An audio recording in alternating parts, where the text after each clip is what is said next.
మీద నుంచి అధికారిక చరిత్ర పుటలలో ఒక గొప్ప సన్నివేశాన్ని, ఒక గొప్ప నిర్ణయాన్ని ఆనాడు లోక్సభలో ఆమోదింపజేసుకొని ఈనాడు తెలంగాణ రాష్ట్రం ఏర్పడ్డది అనంటే అందులో మొట్టమొదటి త్యాగం, సాహసం శ్రీమతి సోనియా గాంధీ గారు యూపీఏ చైర్పర్సన్గా ఉక్కు సంకల్పంతో ఈ తెలంగాణ రాష్ట్ర ప్రక్రియను వారు ముందుకు తీసుకెళ్లారు.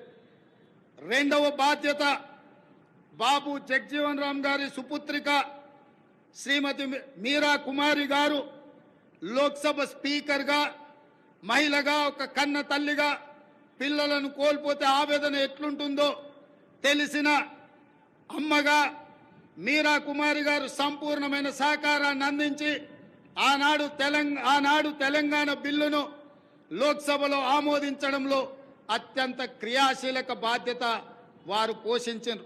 వీరే కాదు, ఆనాటి భారతీయ జనతా పార్టీ నాయకురాలు, ప్రతిపక్ష నాయకురాలుగా శ్రీమతి సుష్మా స్వరాజ్ గారు ఆనాడు లోక్సభలో ప్రతిపక్ష నాయకురాలుగా సంపూర్ణంగా సహకరించి తెలంగాణ బిల్లును ఆమోదింపజేసుకొని రాష్ట్ర ఏర్పాటు ప్రక్రియలో వారు కూడా సంపూర్ణమైన సహకారాన్ని అందించరు.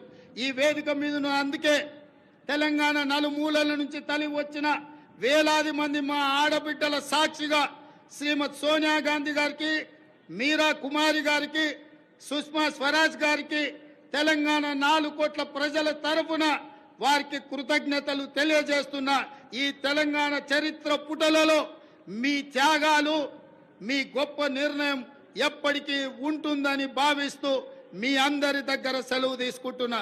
జై తెలంగాణ, జై జై తెలంగాణ.